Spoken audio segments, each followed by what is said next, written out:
ಎಲ್ಲರ ಆರಾಧ್ಯ ದೇವರು ಕಾರಣಿಕ ಪುರುಷ ತಪೋನಿಧಿ ವರೆಗೆ ಜಗದ್ಗುರು ಮಡಿವಳೇಶ್ವರ ಕರ್ತೃಗಳಿಗೆ ನತಮಸ್ತಕನಾಗಿ ಎಲ್ಲ ಆಗಮಿಸಿದಂಥ ಆತ್ಮ ಬಂಧುಗಳೇ, ತಮ್ಮೆಲ್ಲರಲ್ಲಿ ಶರಣು ಶರಣಾರ್ಥಿಗಳು. ಜಗದ್ಗುರು ಮಡಿವಳೇಶ್ವರ ಜೀವನ ದರ್ಶನನ್ನು ನಾವು ಈ 3ನೇ ದಿವಸಕ್ಕನ್ನು ಪ್ರಾರಂಭ ಮಾಡ್ತಾ ಇದ್ದೇವೆ. ಜೀವನ ದರ್ಶನ ಅಂದರೆ ಏನು? ಅವರು ಮಾಡಿದಂಥ ಕೀರ್ತಿ, ಅವರು ನಡೆದಂಥ ದಾರಿ ಮತ್ತು ಅವರು ಪಟ್ಟಂಥ ಪರಿಶ್ರಮ ಹೇಗೆ ಇತ್ತು ಅನ್ನುವಂಥ ಮಾತುಗಳನ್ನು ನಾವು ಒಂದು ತಿಂಗಳಾವಧಿ ನೋಡೋರಿದ್ದೇವೆ. ಈ ಭಾರತ ದೇಶದ ಹಿರಿಮೆ ಗರಿಮೆಯ ಕುರಿತು ಮಾತನಾಡಬೇಕಾಗಿತ್ತು ಅಂದರೆ, ಈ ಭಾರತ ದೇಶದ ಖಗೋಳಶಾಸ್ತ್ರ ಆಗಿರ್ಬೋದು, ಭೂಗೋಳಶಾಸ್ತ್ರ ಆಗಿರಬಹುದು, ಬರೇ ಖಗೋಳಶಾಸ್ತ್ರ ಅಧ್ಯಯನ ಮಾಡಿದರೆ ಮನುಷ್ಯನ ಬದುಕನ್ನು ಸಾಧಿಸಕ್ಕಾಗುವುದಿಲ್ಲ. ಖಗೋಳಶಾಸ್ತ್ರ ಏನು ಹೇಳ್ತದೆ? ಆಕಾಶದ ವಿಸ್ತರಣೆ ಮಾತ್ರ ಅದು ವಿಸ್ತರಿಸ್ತದೆ. ನಾವು ವಾಸಿಸುವ ಸ್ಥಳ ಯಾವುದು? ಭೂಮಿ ಅದ. ಅದಕ್ಕಾಗಿ ಭೂಗೋಳಶಾಸ್ತ್ರವನ್ನು ಸ್ವಲ್ಪ ಓದಿದಾಗ ಮಾತ್ರ ನಮ್ಗೆ ಹೆಂಗೆ ಬದುಕಬೇಕು ಅನ್ನೋದು ಗೊತ್ತಾಗ್ತದೆ. ಎರಡೂ ಬೇಕು. ಈ ಭೂಮಿ ಮ್ಯಾಗ ನಾವು ಬದುಕ್ತೇವೆ, ಜೀವಿಸ್ತೇವೆ ಅಂದ್ರೆ ಭೂಗೋಳಶಾಸ್ತ್ರನೂ ಮಾಹಿತಿ ಬೇಕು, ಖಗೋಳಶಾಸ್ತ್ರನೂ ಮಾಹಿತಿ ಬೇಕು. ಹಂಗೆ ಭಗವಂತ ಇಂಥ ಸುಂದರವಾದಂಥ ದೇಹನ ಕೊಟ್ಟು ನಮ್ಮ ಭೂಮಿಗೆ ಕಳಿಸ್ಯಾನಂದ್ರೆ ಬರೀ ಪ್ರಪಂಚ ಮಾಡುವುದಲ್ಲ, ಬರೀ ವ್ಯವಹಾರ ಮಾಡುವುದಲ್ಲ, ಬರೀ ರೊಕ್ಕ ಗಳಿಸೋದಲ್ಲ, ಬರೀ ರೊಕ್ಕ ಎಣಿಸೋದಲ್ಲ, ಬರೀ ಎಫ್ ಡಿ ಮಾಡಿ ನಮ್ಮ ಜೀವನ ಅನ್ನೋದಕ್ಕೆ ಇಡುವುದಲ್ಲ. ಜೀವನಕ್ಕೆ ಸ್ವಲ್ಪ ಸಮಾಧಾನ, ಶಾಂತಿ, ಸಮಾಧಾನ ಅನ್ನುವಂಥದ್ದು ಬೇಕಾಗಿತ್ತು ಅಂದರೆ ರೊಕ್ಕ ಎಣಿಸುವಲ್ಲಿ ಅದೇ ಕ್ಷಣ ಸಮಾಧಾನ ಆಗ್ತದೆ, ಉಂಡಕರೆ ಅದೇ ಕ್ಷಣ ಸಮಾಧಾನ ಅನ್ನಿಸ್ತದೆ, ಮತ್ತೊಂದು ಕ್ಷಣ ಮತ್ತೆ ಆತುರತೆ ಇರ್ತದೆ. ಆದರೆ ಸದಾ ನಾವು ಆಗಬೇಕಾಗಿತ್ತು ಅಂದ್ರೆ, ಸದಾ ಆನಂದ ಇರಬೇಕಾಗಿತ್ತು ಅಂದ್ರೆ ಅದಕ್ಕೆ ಏನು ಬೇಕು ಅಂದ್ರೆ ಅಧ್ಯಾತ್ಮನ ಬೇಕಾಗ್ತದೆ. ಅದಕ್ಕೆ ಸತ್ಸಂಗತ್ವೇ ನಿಸ್ಸಂಗತ್ವ, ನಿಸ್ಸಂಗತ್ವೇ ನಿರ್ಮೋಹತ್ವ, ನಿರ್ಮೋಹತ್ವೇ ನಿಶ್ಚಲತತ್ವ, ನಿಶ್ಚಲತತ್ವೇ ಜೀವನ ಮುಕ್ತಿ. ಮನುಷ್ಯನೇ ಒಂದು ಕ್ಷಣ ಮರೆಯು ಎಲ್ಲ. ಯಾಕೆಲ್ಲ ತಲೆಗಿಟ್ಟುಕೊಂಡು ನಿದ್ದೆ ಹತ್ತಬೇಕಾಗಿತ್ತು ಅಂದ್ರೆ ಒಂದು ಕ್ಷಣ ಮರ್ತಕ್ಕೆ ನಿದ್ದೆ ಹತ್ತದು. ಎಲ್ಲ ತಲೆಗೆ ವ್ಯವಹಾರಗಳು ಇಟ್ಟುಕೊಂಡು ನೀ ನಿದ್ರೆಗೆ ಜಾರದೆ ಅಂದ್ರೆ ಅದು ಲಂಡನ್ದಿಂದ ತಂದಿರ್ಬೋದು ಬೆಡ್ಡ, ಅದ್ರ ನಿದ್ದೆ ಅಲ್ಲಿ ತರಕ್ಕಾಗ್ತದೇನೋ? ನಿದ್ದೆ ಎಲ್ಲಿ ಯಾವ ದೇಶದ ತರಕ್ಕಾಗ್ತದೆ? ನಿದ್ದೆ ಹತ್ತಬೇಕಾಗಿತ್ತಂದ್ರೆ ನಿನ್ನ ಒಳಗಾದಂಥ ವಿಚಾರಗಳೇನದಾವ, ನಿನ್ನೊಳಗಿರುವಂಥ ವ್ಯವಹಾರ ಕಮರ್ಷಿಯಲ್ ಬುದ್ಧಿ ಏನಿದೆಯಲ್ಲ, ಇದು ಮರಿಬೇಕಾಗ್ತದೆ. ಮರಿಬೇಕಾಗಿತ್ತು ಅಂದ್ರೆ ಎಲ್ಲಿ ಬರಿಬೇಕು ಅಂದ್ರೆ, ಎಲ್ಲಿ ಸತ್ಸಂಗ ನಡೀತದ, ಎಲ್ಲಿ ಅವಿಮುಕ್ತ ಕ್ಷೇತ್ರದ ಪಾಪಿಲದ ಜಾಗ ಎಲ್ಲಿ ಬಂದೊಂದು ಕ್ಷಣ ಕುಂಡ್ರದ ಕಲಿಬೇಕಾಗ್ತದೆ. ಮೊದಲ ಪತಂಜಲಿ ಯೋಗಿ ಏನು ಹೇಳ್ತಾನೆ ಅವನು? ಯೋಗ ಮಾಡಕ್ಕೆ ಹೋಗಬೇಡ, ಮೊದಲೊಂದು ತಾಸು ತಂಡ ಕುಂಡ್ರದ ಕಲಿ, ಆ ಬಳಕ ಯೋಗ ಶುರು ಮಾಡಕತ್ತಿ. ಇಲ್ಲಿ ಏನಾಗ್ತದೆ ಏನು ಬಿಡ್ತದೋ ಆ ಪ್ರಶ್ನೆ ಬೇರೆ. ಇಲ್ಲಿ ಬಂದು ಕುಂಡ್ರದ ಮೊದಲು ಕಲಿಬೇಕು. ಅದಕ್ಕೆ ಸಾಧನ ಅಂತ ಕರೀತಾರೆ. ಮೊದಲು ಸಾಧನ ಮಾಡೋದು ನಾವು ಕಲಿಬೇಕಾಗ್ತದೆ. ಮಕ್ಕಳಿಗೆ ತಾಯಿ ಉಣಿಸ್ತಾಳ, ಒಮ್ಮೆ ಒಂದು ರೊಟ್ಟಿ ಉಣಿಸ್ತಾಳೆ, ತುತ್ತ ತುತ್ತ ಮುರಿದು ಅದು ಮೆಲಕ್ಕೆ ಹಾಕಿ ತಿಂದದೇನು ನೋಡಿ ನೋಡಿ ಬಾಯಿಗನ್ನು ತುತ್ತಿಡ್ತಾಳೆ. ಆವಾಗ ಮಗುವನ್ನು ಅಗಿದನ್ನು ತಿಂತಾಳೆ. ಆವಾಗ ಮಗುವಿಗೆ ಶಕ್ತಿ ಬರ್ತದೆ. ಹಾಗೆ ಮನುಷ್ಯನೇ ಈ ಭೂಮಿಗೆ ಬಂದ ಬಳಿಕ ನಿನಗೆ ಸಮಾಧಾನ ಶಾಂತಿ ಸಿಗಬೇಕಾಗಿತ್ತಂದ್ರೆ ಒಳ್ಳೆ ಮಾತುಗಳನ್ನು ಆಲಿಸು, ಒಳ್ಳೆಯದನ್ನೇ ಹೇಳು, ಒಳ್ಳೆಯದನ್ನೇ ನೋಡು. ನಾವ್ಯಾಕೆ ಮಾಡ್ಬೇಕ್ರಿ? ನಾವೆಲ್ಲ ವಿಶ್ವವಿದ್ಯಾಲಯ ಡಿಗ್ರಿ ಪಡೆದಿದ್ದೆವು. ನಮ್ಮದು ಡಬಲ್ PhD ಆಗ್ಯದ. ನಮ್ಮದು ಯಾವ ಡಬಲ್ PhD ನಿಂತು? ಜೀವನ ಮೌಲ್ಯಗಳನ್ನು ಅನ್ನೋದು ಡಬಲ್ PhDದಿಂದ ಅಲ್ಲ, ಡಿಗ್ರಿದಿಂದ ಅಲ್ಲ. ಎದರಿಂದ ಬರ್ತದೆ ಅದು? ಸುಮ್ಮನೆ ಒಂದು ನೆನಪಿಗೆ ತಂದು ಕೊಡುತ್ತೆ ನಿಮಗೆ ಈ ಸಂದರ್ಭದಲ್ಲಿ. ನಮ್ಮ ಮಕ್ಕಳೆಲ್ಲ ವಿಶ್ವವಿದ್ಯಾಲಯಕ್ಕೆ ಹೋಗಿ ಓದ್ತವ. ಸಮೃದ್ಧಿ ಜಿಲ್ಲೆ ಅಂದರೆ ಬೆಳಗಾವ, ವಿದ್ಯಾಕಾಶಿ ಅಂದರೆ ಧಾರವಾಡ ಅಂತೇಳಿ ಇಲ್ಲೆಲ್ಲ ವಿದ್ಯಾಕಾಶಿ ಅಂತಾರೆ. ಇಲ್ಲಿ ಕೊರತೆ ಅನ್ನೋದು ಏನೂ ಇಲ್ಲ ಧಾರವಾಡ ಜಿಲ್ಲೆದಾಗ. ಯಾಕೆ? ಏನು ಬೇಕು ಅದೆಲ್ಲ ಸಿಗ್ತದೆ. ಯಾವ ವಿಷಯಗಳು ಬೇಕು ಮಾಹಿತಿ ಸಿಗ್ತದೆ. ಯಾವ ಡಿಗ್ರಿ ಕಲಿಬೇಕಂತೀರಿ ಅವೆಲ್ಲ ಸಂಘ ಸಂಸ್ಥೆಗಳ ಸಹಾಯ ಸಹಕಾರ ಮಾಡ್ತಾವೆ. ಅದರಿಂದ ಇದಕ್ಕೆ ವಿದ್ಯೆ ಕಾಶಿಂದ ಧಾರವಾಡಕ್ಕೆ ಕರೆದು. ಆದರೆ ಇಲ್ಲಿದ್ದು ಬಿಟ್ಟು ನಾವು ಮಂಗಳೂರು ಹಾಕ್ತೇವೆ, ಎಲ್ಲೆಲ್ಲ ಮಣಿಪಾಲಕ್ಕೆ ಹಾಕ್ತೇವೆ, ಹಾಕಿ ಮಕ್ಕಳನ್ನು ಓದಿಸ್ತೇವೆ. ಪ್ರತಿಯೊಂದು ಹೆಣ್ಣು ಮಗು ಬೇರೆ ಕಡೆ ಕಲಿತು ಬರ್ತಾಳೆ. ಹೀಗೆ ಒಂದು ಊರು ಹೆಂಗೆ ಗರಗಿದೆಯೋ, ಹೇಗೆ ಹಂಗರಿಕಿದೆಯೋ, ಇಂಥ ಊರದಿಂದ ಒಂದು ಒಬ್ಬಕ್ಕೆ ಹೆಣ್ಣು ಮಗಳು ಯೂನಿವರ್ಸಿಟಿಯಲ್ಲಿ ಓದಿ ಬರುತ್ತಾಳೆ. ಓದಿ ಮನೆಗೆ ಬರುತ್ತಾಳೆ. ಮನೆಗೆ ಬಂದ ಸಂದರ್ಭದಾಗ ತಾಯಿ ಹೇಳ್ತಾಳೆ, ಇವತ್ತು ಇಲ್ಲೇ ನಮ್ಮ ನೆರೆಹಳ್ಳಿ ಸಮೀಪ ಗರಗದ ಸಂತೆ ಭಾಳ ದೊಡ್ಡದಾಗ್ತದೆ. ಆ ಸಂತೆಯಲ್ಲಿ ಹೋಗಿ ಸ್ವಲ್ಪ ಏನಾದರೂ ಖರೀದಿ ಮಾಡಿಕೊಂಡು ನಮಗೆ ಸ್ವಲ್ಪ ಸವಿ ಸವಿ ಊಟನ ಮಾಡುವ. ನಾವು ದಿವಸ ನಾವೇ ಅಡುಗೆ ಮಾಡ್ತೇವೆ, ನಾವೇ ಉಣ್ತೇವೆ. ನೀನು ಸುಮಾರು 10 ವರ್ಷ ಆಯ್ತು ನೀನು ಹೋಗಿ ಅಲ್ಲಿ ಕಲಿತು ಬಂದಿದ್ದಿ, ನೀನೇ ಅಡುಗೆ ತರಿಸಿ ನೀನೇ ಅಡುಗೆ ಮಾಡ್ಬೇಕಂತ ಕರೆ ಮಗಳು ಆಯ್ತವ ಅಂತ. ಬ್ಯಾಸಿಗೆ ದಿವಸ ರಣ ಬಿಸಿಲ, ಬಾಯಿ ಆರಿಕೆ ಆಯಿತು ಅಂದ್ರೆ ನೀರಿನ ಮಹತ್ವ ಗೊತ್ತಾಗ್ತದೆ. ಕೃಷಿ ಆಯಿತು ಅಂದ್ರೆ ಅನ್ನದ ಮಹತ್ವ ಗೊತ್ತಾಗ್ತದೆ. ಬ್ಯಾಸಿಗೆ ದಿವಸ ಮಗಳು ಹೋಗ್ತಾಳೆ ಎಲ್ಲಿ? ಗರಗದ ಸಂತೆಗೇನ ಬರುತ್ತಾಳೆ.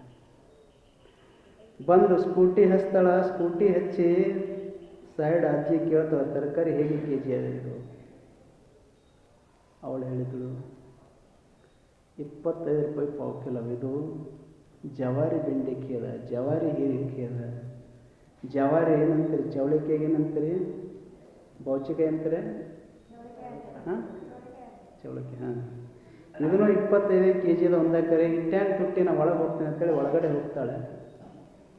ಒಳಗೆ ಹೋಗಿ ಟೊಮಾಟೆ, ಜವಾರಿ ಟೊಮಾಟೆನ ಖರೀದಿ ಮಾಡಬೇಕು ಅಂತೇಳಿ ಒಂದು 2 kg ಜವಾರಿ ಟೊಮಾಟೆ ಅಂದ್ರೆ ತಂಪಾದ ಸಾರು ಮಾಡಬೇಕಾಗಿತ್ತು ಅಂದ್ರೆ ಟೊಮಾಟೆ ಸಾರು ಮಾಡಬೇಕಾಗ್ತದೆ. ಅದು ಜವಾರಿ ಟೊಮಾಟೆ ಅಂತೇಳಿ ಒಂದು 2 kg ಟೊಮಾಟೆಯನ್ನು ಆ ಮಗಳು ಖರೀದಿಯನ್ನು ಮಾಡ್ತಾಳೆ. ಮುಂದೆ ಹೋಗಿ ಮುಳಗಾಯಿ ಬದನೆಕಾಯಿ ಹೊಳೆದಂಡೆವು ಅವು ಒಂದು 2 kg ಖರೀದಿ ಮಾಡ್ತಾಳೆ. ಆಲೂಗಡ್ಡೆ ಖರೀದಿ ಮಾಡ್ತಾಳೆ, ಈರುಳ್ಳಿ ಖರೀದಿ ಮಾಡ್ತಾಳೆ. ಇವೆಲ್ಲ ಮಾಡಿಕೊಂಡು ಬೀಟ್ರೂಟ್ ಖರೀದಿ ಮಾಡ್ತಾಳೆ. ಬರುವ ಸಮಯದಾಗ ತಮ್ಮ ತಾಯಿಗೆ, ತಂದೆಗೆ, ತಮ್ಮಗ ತಳಿ ತನಗೊಂದು 4 ಎಳನೀರನ್ನು ಖರೀದಿ ಮಾಡ್ತಾಳೆ. ಹಾಕ್ಕೊಂಡು ದಂಡೆಗೆ ಬರ್ತಾಳೆ. ಅಜ್ಜಿ ಕೇಳ್ತಾಳಕ್ಕೆ, ಅವ ನೀ ಭಾಳ ಕಲ್ತಿದ್ದೆ ನೋಡೋದು, ನಿನಗೆ ಹ್ಯಾಂಗೆ ಗೊತ್ತಾಯ್ತು ನಾ ಕಲ್ತದ್ದು? ನಾ ಕಲ್ತದ್ದು ನಿನಗೆ ಹೆಂಗೆ ಗೊತ್ತಾಯ್ತು ಅಜ್ಜಿ ಅಂದು. ಹೌದು, ನೀ ಕಲ್ತದ್ದು ಹೇಗೆ ಗೊತ್ತಾಯ್ತು ಅಂದ್ರೆ, ಯಾವಾಗ 2 kg ಹಣ್ಣಾದ ಟೊಮಾಟೆ ತೆಳಗೆ ಹಾಕಿದಿ, ಮುಳಗಾಯಿ ಬದನೆಕಾಯಿ ಮ್ಯಾಲೆ ಹಾಕಿದಿ, ಮ್ಯಾಲೆ ಆಲೂಗಡ್ಡೆ ಹಾಕಿದಿ, ಮತ್ತು ಈರುಳ್ಳಿ ಹಾಕಿದಿ, ಮತ್ತೇನು ಹಾಕಿದಿ? ಬೀಟ್ರೂಟ್ ಹಾಕಿದಿ. ಆ ಒಳಗೆ 4 ಎಳನೀರು ಎತ್ತಲಾರಂತೆ ಎಳನೀರು ಒಳಗೆ ಹೋಗಿದೆಯಲ್ಲ, ನೀನು ಡಬಲ್ PhD ಗೊತ್ತಾಯ್ತು ನನಗೆ. ಅಂದ್ರೆ ಜೀವನ ಮೌಲ್ಯ ಅಂದ್ರೆ ಶೈಕ್ಷಣಿಕ ಅಲ್ಲ, ಅದು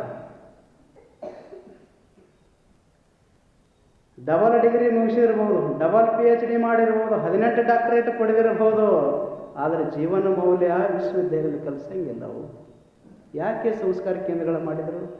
ಯಾಕೆ ಮಠ ಮಂದಿರಗಳನ್ನು ಸ್ಥಾಪನೆ ಮಾಡಿದರು? ಅಲ್ಲಿ ಜೀವನ ಮೌಲ್ಯಗಳನ್ನು ಕೊಡುವಂಥ ಕೇಂದ್ರಗಳು ಯಾವಂದ್ರೆ ಮಠ ಮಾನ್ಯಗಳು. ಅಲ್ಲಿ ಒಂದು ಕ್ಷಣ ಹೋಗಿ ಕುಂಡಿರ್ಬೇಕು, ಅಲ್ಲಿ ಒಂದು ಕ್ಷಣ ಮಕ್ಕಳಿಗೆ ಕಳಿಸ್ಬೇಕು. ಯಾಕೆ ಮಕ್ಕಳು ಅನಾಚಾರ ದುಶ್ಚಟಗಳಿಗೆ ಬಲಿ ಆಗ್ತಾವತ್ತಂದ್ರೆ, ಯಾಕೆ ವ್ಯಾಭಿಚಾರಕ್ಕೆ ಮನುಷ್ಯ ಒಳಗಾಗ್ತಾನಂದ್ರೆ, ಆ ಮನುಷ್ಯನಿಗೆ ನೈತಿಕ ಮೌಲ್ಯಗಳು ಶಿಕ್ಷಣದಲ್ಲಿ ಎಲ್ಲಿ ಕಲಿಸಂಗಿಲ್ಲ. ಯಾವ ಸಿಲೆಬಸ್ದಲ್ಲಿ ಆ ವಿಷಯನ್ನೇ ಹೇಳುವುದಿಲ್ಲ. ಅದರಿಂದ ಮಕ್ಕಳಿಗೆ ವಿಶ್ವವಿದ್ಯಾಲಯ ಎಷ್ಟು ಮುಖ್ಯವೋ, ಜೀವನಕ ನೈತಿಕ ಮೌಲ್ಯ ಅಥವಾ ಜೀವನ ಮೌಲ್ಯಗಳ ಪಾಠ ಕಲಿಬೇಕಾಗಿತ್ತು ಅಂದ್ರೆ ಇಂಥ ಮಠ ಮಂದಿರಕ್ಕೆ ಮಾತ್ರ ಬಂದಕ್ಕರೆ ಗೊತ್ತಾಗ್ತದೆ. ಏನು ಗತಿ ಆಗ್ತದೆ ಹೇಳಿ? ಹಣ್ಣು ಟೊಮೆಟೊ ಕೆಳಗೆ ಹಾಕಿದ ಬಳಕ ಗೊತ್ತಿಲ್ಲ, ಬರದಿಲ್ಲ. ಅಲ್ಲಿ ಏನು ಬೇಕು? ನಿಮ್ಮ ಜೀವನ ಉಪಯುಕ್ತ ಅಂದರೆ ನಿಮ್ಮ ಜೀವನಕ್ಕೆ ಏನು ಬೇಕು, ನಿಮ್ಮ ಬದುಕಿಗೆ ಹ್ಯಾಂಗೆ ರೊಕ್ಕ ಗಳಿಸ್ಬೇಕು ಅಷ್ಟೇ ಕಲಿಸ್ತಾರೆ ವಿನಾ.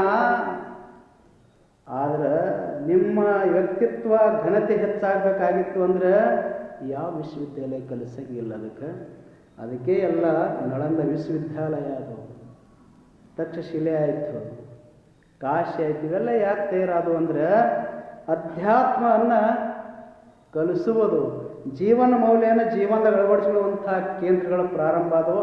ಅಲ್ಲಿ ನಾವು ಹೋಗಬೇಕು, ಕೂಡಬೇಕು, ಆಲಿಸಬೇಕು. ಅದರಿಂದ ನಮ್ಮ ಜೀವನ ಮಹತ್ವವನ್ನು ಹೆಚ್ಚಾಗ್ತದೆ. ಅಧ್ಯಾತ್ಮ ತಂದು ಯಾವಾಗಲೂ ವ್ಯವಹಾರಕ್ಕೆ ಹಚ್ಚಬಾರ್ದು. ಅಧ್ಯಾತ್ಮ ತಂದು ವ್ಯವಹಾರಕ್ಕೆ ಯಾರು ಹಚ್ತಾರ ಅದು ಜೀವನಕ್ಕೆ ಸಮಾಧಾನ ಹೋಗಿಬಿಡ್ತದೆ. ಇದರಿಂದ ಲಾಭ ಏನು? ಜಗದ್ಗುರು ಮುಡೋಳೇಶ್ವರ ಗುರುಮಠ ಆವರಣದಲ್ಲಿ ಬಂದ ಒಂದು ತಾಸು ಕೂತೇವೆ ನಾವಿಲ್ಲಿ, ಏನು ಲಾಭ ಆಯ್ತು ನಮಗೇನು ಸುಖ ಆಯಿತು? ಭಗವಂತ ನಮಗೇನು ಕೊಟ್ಟಾನ? ಒಂದು ಹುಡುಗಿದ್ದ, ಗುರುಗಳ ಕಡೆ ಬಂದ, ಬಾರೋ ಬರ್ತವ ಅಂದ್ರೆ, ಗುರುಗಳೇ ಸಾಲಿ ಕಲಿದ್ಬಿಟ್ಟು ಇದೇ ಮಾಡಲೇನ? ಆಯ್ತಪ್ಪ ಸಾಲಿ ಕಲಿ. ಸಾಲಿ ಕಲಿತ ಇನ್ನರಿ ಬಾರೋ ನೌಕರಿ ಮಾಡ್ಬೇಕಲ್ರಿ, ನಿಮ್ಮ ಬಲಿ ಕೂತ್ರೆ ನಾನು ಹೊಟ್ಟೆ ನಾನು ಉಪಜೀವನ ನಡೀತದೆ. ನೌಕರಿ ಮಾಡಬೇಕಲ್ಲ, ನೌಕರಿ ಮಾಡ್ದ. ಇನ್ನರಿ ಬಾರೋ, ಏನ್ರಿ ಬಾವಾಗಿ ಅಡ್ಡಾಡತ್ತೀರೇನು? ಮತ್ತೇನು ಮಾಡೋ? ಒಂದು ಹುಡುಗಿ ಹುಡುಕಾಡಿ ಮದುವೆ ಐತೆ ಆಗ್ತೀನಿ. ಮೊನ್ನೆ ನೌಕರಿ ಆಗ್ಯದ, ಮತ್ತು ಒಂದು ಹುಡುಗಿ ಹುಡುಕಾಡಿ ನಾ ಮದುವೆ ಆದಂದ್ರೆ ಜೋಡಿ ಮಾಡ್ಕೋತೀನಿ ಅಂದ. ಜೋಡಿ ಆಯಿತು, ಮದುವೆ ಆಯಿತು, ಇನ್ನರಿ ಬರ್ರಿ ಇಬ್ಬರು ಕೂಡಿ ಅಂದ್ರೆ ಅವ್ರು ಗುರುಗಳೇ ಸ್ವಲ್ಪ ಮೋಜಿ ಮಸ್ತಿ ಮಜಾ ಮಾಡುವಂಥ ಸಮಯದಾಗ ಮಠಕ್ಕೆ ಬಾ ಅಂತೀರಲ್ರಿ. ನಮ್ಮ ವಯಸ್ಸದ ಈಗ ನಾವು ಮಜಾ ಮಾಡ್ಕೊತ ಅಡ್ಡಾಡ್ಬೇಕು. ಸ್ವಲ್ಪ ಅವಳು ಎಲ್ಲಿ ಕರಿತಾಳೆ ಅಲ್ಲಿ ಹೋಗಬೇಕು, ತೋರಿಸ್ಬೇಕು, ಆಕಿ ಸಂತೋಷ ಪಡುವಂಥ ಕಾರ್ಯನ ಮಾಡಬೇಕಾಗ್ತದೆ. ನಿಂಬಲ್ಲಿ ಬಂದಂದ್ರೆ ಅದೆಲ್ಲ ಹೇಗೆ ನಡೀತಾವ ಹೇಳಿ? ಆಯ್ತು ಹೋಗು, ಆಯಿತು. ಎಷ್ಟು? 5-6 ವರ್ಷ ಆಯಿತು. ಇನ್ನು ಬಾ ಅಂದ್ರೆ ಗುರುಗಳೇ ಮಕ್ಕಳು ಹುಟ್ಟ್ಯಾರ, ಅವಕ್ಕೆ ಪಾಲನೆ ಪೋಷಣೆ ಮಾಡೋರು ಯಾರು? ಅವಕ್ಕೆ ತೀಡೋರು ಯಾರು? ತಿದ್ದವ್ರು ಯಾರು? ಬೆಳೆಸೋರು ಯಾರು? ಮಕ್ಕಳು ನಡೀತು, ದೊಡ್ಡೋದವ್ರು ಶಾಲೆಗೆ ಹೊಂಟು, ಇನ್ನು ಬಾ ಅಂದ್ರವ್ರು. ಗುರುಗಳೇ ಮಕ್ಕಳಿಗೆ ಓದಿಸ್ಬೇಕು. ಮೊದಲೇ ಕಾಂಪಿಟೇಷನ್ ಯುಗಾದೀಗ, ಇಂಥ ಯುಗದಾಗ ನಾವೇನು ಹೆಚ್ಚು ಕಡಿಮೆ ಮಾಡಿದವನು ಮಕ್ಕಳಿಗೆ ನೌಕರಿ ಹತ್ತಂಗಿಲ್ಲ. ಬೇರೆ ಬೇರೆ ಶಿಕ್ಷಣ ಸಂಸ್ಥೆಗೆ ಇದು ಹಾಕಬೇಕಾಗ್ತದೆ, ಹುಡುಕಾಡಬೇಕಾಗ್ತದೆ, ಸಮಯ ಇಲ್ಲ ಅಂತ ಹಾಕಿದ್ರು. ಮಾಡಿದ್ರು, ಅವು ಒಳ್ಳೆ ಉದ್ಯೋಗನ ಪಡೆದು ಹುಡುಗರು. ಇನ್ನು ಬಾ ಅಂದ್ರು, ಅವಕ್ಕೆ ಸ್ವಲ್ಪ ಅಕ್ಷತೆ ಹಾಕ್ತೇವೆ ನಾವು. ತಂದೆ ತಾಯಿನವ್ರ ಕೈ ಬಿಟ್ರೆ ಅವಕ್ಕೆ ಯಾರು ಅಕ್ಷತೆ ಹಾಕ್ತಾರೆ? ಅವು ಪರದೇಶ ಆಗಲ್ಲೇನೋ? ಆಯ್ತು ಹಾಕಪ್ಪ ಅಂದ್ರೆ ಹಾಕಿದ್ರು. ಮುಂದೆ ಇನ್ನು ಬಾ ಅಂದ್ರೆ ಅವು ಸಣ್ಣ ಇರ್ತಾವ, ಸಸಿ ಸಣ್ಣಕ್ಕಿ ಅಕ್ಕಿ ಮನೆಗೆಲ್ಸ ಗೊತ್ತಾಗ್ತದೆ, ಯಾವ ಸಾಮಾನು ಎಲ್ಲಿ ಅನ್ನೋದು ಏನು ಗೊತ್ತಾಗ್ತದೆ, ಎಲ್ಲ ಮಾಹಿತಿ ಕೊಡಬೇಕಾಗ್ತದೆ ಅಂದರು. ಆಯಿತು, ಮಾಹಿತಿ ಕೊಟ್ಟರು, ಎಲ್ಲ ಕೊಟ್ಟರು. ಮುಂದೆ ಬಂದ, ಇಬ್ಬರು ಕೂಡೇ ಬಂದ್ರಿ. ಈಗ ಬರಂಗಾಯ್ತೇನಪ್ಪ, ನಾವೇನು ಬರಬೇಕಂತ ಬರಲಿಲ್ಲ, ಎಲ್ಲ ಸಸಿ ಮಕ್ಕಳು ಮೊಮ್ಮಕ್ಕಳು ಕೂಡ ಹೊರಗೆ ಹಾಕಿವ ಬಂದೆ ಅಂದರು. ಅಲ್ಲಿ ಹೋಗೋಸ್ ತನಕ ಬಿಡಿದ್ದಿ ಅಂದ್ರೆ ನೀನು ಹುಚ್ಚ ಅನ್ಬೇಕು, ಶಾಣೆ ಅನ್ಬೇಕು ಹೇಳಿ. ಜೀವನದಾಗ ಸಂಗ್ರಹ ಮಾಡಿ ಇಟ್ಕೋಬೇಕು. ಏನಾದ್ರೆ ಇಡೀ ಜೀವನದಾಗ ಬರೀ ಹೆಂಡ್ರು ಮಕ್ಕಳು ಸಸಿ ಮೊಮ್ಮಕ್ಕಳೇ ಸಂಗ್ರಹ ಮಾಡಿ ಇಟ್ಟು ಅಂದ್ರೆ ನಿನಗೆ ಎಂದು ಹೊರಗೆ ಹಾಕ್ತಾರೋ ಗೊತ್ತಿಲ್ಲೋ. ಹೊರಗೆ ಹಾಕೋಕ್ಕಿಂತ ಮುಂಚೆ ಎದ್ದು ಬಂದು ನಿಲ್ಲುವಂಥ ಸ್ಥಳ ಮಾಡ್ಕೊಂಡು ಅಂದ್ರೆ ನೀನು ಸಾರ್ಥಕ ಬದುಕಾಗ್ತದ ಮನುಷ್ಯನೇ. ಹಂಗೆ ಮಾಡಬೇಕು ಈ ಭೂಮಿ ಮೇಲೆ. ಹಂಗೆ ಮಾಡಿದಂಥ ದೇಶ ಯಾವುದಂದ್ರೆ ಭಾರತ. ಇಂಥ ಭಾರತದಲ್ಲಿ ಮಹಾತ್ಮರು ಹುಟ್ಟಿದರು, ದೇಶಕ್ಕೆ ಹೊರಡಿದಂಥ ಮಹಾನ್ ವ್ಯಕ್ತಿಗಳು ಹುಟ್ಟಿದರು. ದೇಶವೇ ನನ್ನ ಶ್ವಾಸ ತಿಳಿ ನಡೆದಂಥ ಜನ ನಮ್ಮ ಭಾರತ ದೇಶದಲ್ಲಿ ನಲಿದರು, ಕುಣಿದರು, ಕುಪ್ಪಳಿಸಿದರು. ಅಂಥ ದೇಶದ ಭಾರತ, ಅದರಲ್ಲಿ ನಮ್ಮ ಕರ್ನಾಟಕದಲ್ಲಿ ನಾವು ಬೆಳಗಾವಿ ಜಿಲ್ಲೆ ಕಿತ್ತೂರನ್ನು ನೋಡ್ತೇವೆ. ಕಿತ್ತೂರು ಅಂದ ಕ್ಷಣ ಯಾರು ನೆನಪಾಗ್ತದೆ ಹೇಳಿ? ಯಾರು ನೆನಪಾಗ್ತದೆ? ರಾಣಿ ಚೆನ್ನಮ್ಮ ನೆನಪಾಗ್ತದೆ. ತತ್ಕ್ಷಣ ನಮಗಷ್ಟೇ ಅಲ್ಲ, ಇಡೀ ದೇಶ ವಿದೇಶಕ್ಕೆ ನೆನಪಾಗೋದು ಅಂದ್ರೆ ವೀರರಾಣಿ ಕಿತ್ತೂರು ಚೆನ್ನಮ್ಮ ನೆನಪಾಗ್ತದೆ. ಆ ತಾಯಿ ನೆನಪಾಗ್ತದೆ. ಆ ತಾಯಿಯ ಶೌರ್ಯ ಎಂಥದ್ದು, ಪರಾಕಾಷ್ಠೆ ಎಂಥದ್ದು. ಸಣ್ಣ ವಯಸ್ಸಿನಾಗ ಅತ್ಯಂತ ಪಳಗಿದಸ್ತ, ಅತ್ಯಂತ ನಿಪುಣ ಶಸ್ತ್ರವಿದ್ಯದಲ್ಲಿ ಪಳಗಿದ ಹಸ್ತಿ ಯಾರಂದ್ರೆ ವೀರರಾಣಿ ಕಿತ್ತೂರು ಚೆನ್ನಮ್ಮ. ಆ ನಾಡಿನಲ್ಲಿ ಆ ಪುಣ್ಯ ಭೂಮಿಯಲ್ಲಿ ಉದಯಿಸಿದಂಥ ಪುಣ್ಯಾತ್ಮರು ಜಗದ್ಗುರು ಮಳವಳ್ಳಿ ಶಿರಜ್ಜವರು. ಇಂಥ ಜಗದ್ಗುರು ಮಳವಳ್ಳಿ ಶಿರಜ್ಜವರು ದೇವನ ದರ್ಶನ ನಾವು ಅನುಭವಿಸಬೇಕಾಗಿತ್ತು ಅಂದರೆ, ಕೇಳಬೇಕಾಗಿತ್ತು ಅಂದರೆ, ನಾವು ಮಾಹಿತಿ ಪಡ್ಕೋಬೇಕಾಗಿತ್ತು ಅಂದ್ರೆ ಎಲ್ಲಿಗೆ ಹೋಗಬೇಕು ಮೊದಲಂದ್ರೆ ಕಿತ್ತೂರು ನಡೆದೇ ನಾವು ಬರಬೇಕಾಗ್ತದೆ. ಆ ಕಿತ್ತೂರು ಆಳಿದಂಥ ದೊರೆ ಯಾರು ಅಂದರೆ ಮಲ್ಲ ಸರ್ಜ. ಅವ ಏಕಪತ್ನಿ ವೃತ್ತಸ್ಥ ಆದಂಥ ವ್ಯಕ್ತಿ ಯಾರಂದ್ರೆ ಮಲ್ಲ ಸರ್ಜ. ಆದ್ರೆ ಇನ್ನೊಂದು ಹೆಂಡತಿ ಯಾಕೆ ಆಗೋ ಪ್ರಸಂಗ ಬಂತವನಿಗೆ? ಯಾಕೆ ನಮ್ಮ ಭಾರತ ದೇಶದ ಸಂಸ್ಕೃತಿ ಏನದ, ಏಕಪತ್ನಿ ವೃತ್ತಸ್ಥನಾಗಿರಬೇಕು. ಒಬ್ಬ ಮದುವೆಯಾದ ಬಳಿಕ ಮತ್ತೊಂದು ಹೆಣ್ಣಿಗೆ ಕಣ್ಣೆತ್ತಿ ನೋಡಬಾರ್ದು. ಯಾಕೆ ಹೇಳಿ? ನಿಮಗೆ ಅಕ್ಷತ ಹಾಕೋಕ್ಕಿಂತ ಮುಂಚೆ ಸಪ್ತ ಪದವಿ ತುಳಿಯುವಾಗ ನಿಮ್ಮ ಮಂತ್ರ ಅಂತಾರೆ ಏನು? ಅಗ್ನಿ ಪ್ರತಿಜ್ಞೆ ಮಾಡಿಸ್ತಾರೆ, ಇವಳೇ ನಿನ್ನ ಸರ್ವಸ್ಸು, ಇವಳ ಬಿಟ್ಟು ಮತ್ತೊಂದು ಕಡೆ ಕಣ್ಣೆ ಹಾಕಿದೆ ಅಂದ್ರೆ ನಿನ್ನ ಜೀವನಕ್ಕೆ ಅಗೌರವ ಬರ್ತದೋ. ಪ್ರತಿಜ್ಞೆ ಸಪ್ತ ಪದವಿ ತುಳಿಸುವಾಗ ಅದನ್ನು ಪ್ರತಿಜ್ಞೆ ಮಾಡಿಸಿ ಸಪ್ತ ಪದವಿಯನ್ನು ತುಳಿಸಿರ್ತಿರ್ತಾರೆ. ಅದಕ್ಕಾಗಿ ಏಕ ಪತ್ನಿ ವೃತ್ತಸ್ಥನಾಗಿರ್ಬೇಕು. ಯಾಕೆ? ಇದು ರಾಮನ ಭೂಮಿ, ಇದು ಪುರುಷೋತ್ತಮ ರಾಮನ ಭೂಮಿ ಇದಲ್ಲ. ಒಬ್ಬ ಮದುವೆಯಾದ ಬಳಿಕ ಇನ್ನೊಂದು ಹೆಣ್ಣಿಗೆ ಕಣ್ಣೆತ್ತಿ ನೋಡಬಾರ್ದು, ಆ ಬೈಕಿಯನ್ನು ಮನಸ್ಸದಾಗ ಸುಳಿಬಾರ್ದು.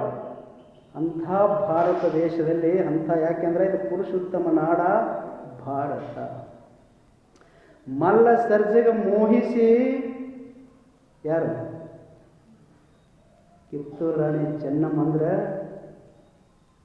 ಧೂಳಪ್ಪಗೌಡವ್ರ ಮಗಳು ಕಾಸಗತ್ತಿ ದೇಸಾಯಿ ಅವರವರು ಮೋಹಿಸಿ ಮದುವೆಯಾದಂತ ಕೆಲವೊಂದು ಪುಸ್ತಕದಾಗ ಬರೆದಾರಂಗ.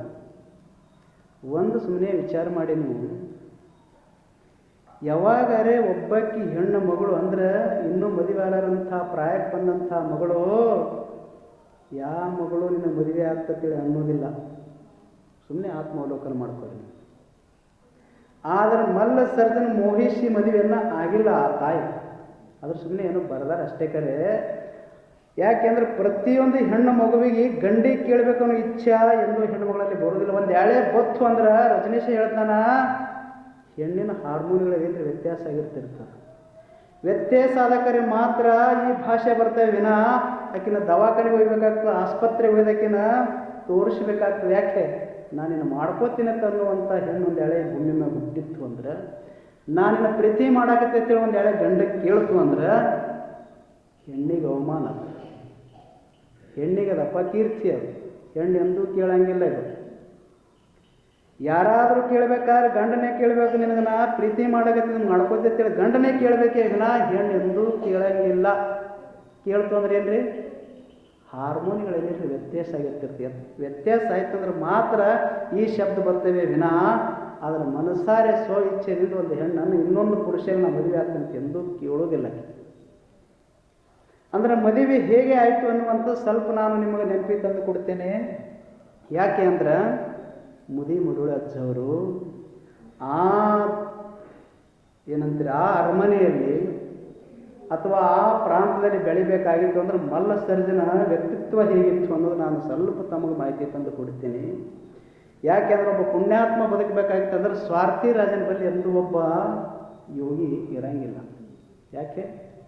ಯಾರು ನಿಸ್ವಾರ್ಥದಿಂದ ದುಡಿತಾರೆ, ಯಾರು ಜನರ ಸೇವೆ, ಜನಾರ್ದನ ಸೇವೆ, ಪ್ರಜೆಗಳ ಹಿತವೇ ನನ್ನ ಹಿತ ಅನ್ನುವಂಥ ಮನಸ್ಥಿತಿ ಯಾರು ಇರ್ತದ ಅವನಿಗೆ ರಾಜ್ಯ ಅಂತ ಕರೀತಾರೆ. ಸ್ವಾರ್ಥಿಗಳಿಗೆ ಅಂದರೆ ರಾಜ್ಯ ಅನ್ನಕ್ಕಾಗ್ತದೆ? ಹೆಂಗಿರ್ಬೇಕು ರಾಜ್ಯ? ಪ್ರಜೆಗಳ ಸತ್ತ ಬಯಸಬೇಕು, ಸಿಪಾಯಿಗಳ ಹಿತೈಷಿಯಾಗಿರಬೇಕು, ಆಪತ್ತು ಕಾಲದಾಗಿ ಅವ್ರನ್ನ ರಕ್ಷಣೆ ಮಾಡ್ಬೇಕು ಹೆಂಗೆ ಅನ್ನುವಂಥ ಆತುರತೆ ಇತ್ತಂದ್ರೆ ಅವ ರಾಜ್ಯ ಆಗ್ತಾನೆ. ಅಂಥ ರಾಜ್ಯ ಯಾರಂದ್ರೆ ಮಲ್ಲ ಸರ್ಜಿತ್. ಅಂಥ ಪುಣ್ಯಾತ್ಮ ಕಾರ್ತಿಕ್ ಹೋಗ್ತಾನೆ. ಯಾಕೆಂದ್ರೆ ದೊಡ್ಡ ಅರಣ್ಯ ಅವಾಗೆಲ್ಲ ಧಾರಾಕಾರ ಮಳೆ ಸುರಿಯುವಂಥ ಏರಿಯಾ ಇದು. ಸುಮ್ಮನೆ ಕುದುರೆ ತೊಗೊಂಡು ವಾಯುವಾರ ಮಾಡಪ್ಪತ್ತು ಆತ ಬಿಲ್ಲ ಬಾಣನ ಹೆಗಲಿಗೆ ಹಾಕ್ಕೊಂಡು ತನ್ನೆಲ್ಲ ಪರಾಕಾಷ್ಠೆಯನ್ನು ಆತ ಅರಣ್ಯದಲ್ಲಿ ತೋರಿಸ್ಕೊಂಡು ಹೋಗ್ತಿರ್ತಾನೆ. ಇವನಕ ಪರಾಕಾಷ್ಠೆ ಇರುವಂಥ ಹೆಣ್ಣು ಮಗಳು ಭಾಳ ವಯಸ್ಸಲ್ಲ, ಸುಮಾರು 16 ವಯಸ್ಸು ತುಂಬಿದಂಥ ವೀರರಾಣಿ ಕಿತ್ತೂರು ಚೆನ್ನಮ್ಮ. ಮಲ್ಲ ಸರ್ಜ ಕುದುರೆ ಓಡಿಸ್ಬೇಕಾದ್ರೆ ಕುದುರೆಗೆ ಲಗಮ್ ಹಾಕಿ ಓಡಿಸ್ತಿದ್ದತ್ತು. ಆದ್ರೆ ರಾಣಿ ಚೆನ್ನಮ್ಮ ಹೆಂಗೆ ಓಡಿಸ್ತಿಲ್ಲ ಗೊತ್ತದ? ಕುದುರೆಗೆ ಲಗಮ್ ಹಾಕ್ತಿರಲಿಲ್ಲ.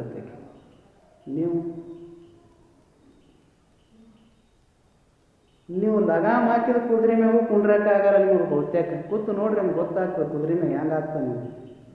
ಬರೇ ಓಡಿಸಬೇಡ್ರಿ, ಬರೇ ಗರಗರಿಂದ ಎಲ್ಲಿ ಹಂಗರ್ಗಿ ತನಕ ಕೂತು ಬರ್ರಿ. ನೀವು ಕುದುರೆ ಮೇಲೆ ಉಳ್ಳುಳ್ಳಿ 4 ಸಲ ಬಿದ್ದಿರ್ತಿರ್ತೀರ, ಒಬ್ರು ಹಿಂದೆ ಹಿಡಿಯೋರು ಬೇಕು ನಿಮಗೆ. ಬರೇ ಹಿಂಗೆ ಒಳಗೆ ಮದುವೆಯಾಗಿ ಒಳಗೆ ಬರುವಾಗ ಏನು ಉಳಿಸ್ತಾರಲ್ರಿ, ಬಾಗಿಲಾಗ ಏನು ಉಳಿಸ್ತಾರಲ್ಲ, ವಸ್ತುದ ಕಾಲಿನಾಗ ಏನು ಉಳಿಸ್ತಾರೆ? ಅದ್ರಾಗೇನೋ ತುಂಬಿರ್ತಿರ್ತಾರೆ ಧಾನ್ಯಗಳು, ಸುತ್ತೆಲ್ಲ ಹೂ ಕಟ್ಟಿರ್ತಿರ್ತಾರೆ. ಅದಕ್ಕೆ ಉಳಿಸುವಾಗ ಹೆಂಗೆ ಉಳಿಸ್ಬೇಕದು? ಹೆಂಗೆ ಉಳಿಸ್ತಾರೆ? ಬಲ್ಕಿನ ಕಾಲಿಗೆ ಒತ್ತಬೇಕದಕ್ಕೆ. ಬಲ್ಕಿನ ಕಾಲಿಗೆ ಒತ್ತದ ಕರೆ ಅದು ಉರುಳ್ತದ. ಆ ಉಳುವಾಗಕ್ಕೆ ಕಾಲೆತ್ತಿ ಉಳುವಾಗ ತೆಳಗೆ ಬೀಳುವಂಥ ಹೆಣ್ಮಕ್ಳು ಇನ್ನು ಕುದುರೆ ಮೇಲೆ ಹ್ಯಾಂಗೆ ಕುಂಡ್ರಕ್ಕಾಗ್ತದೆ? ಕಾಲಾಗ ಶಕ್ತಿನೇ ಇಲ್ಲ. ಯಾಕೆ?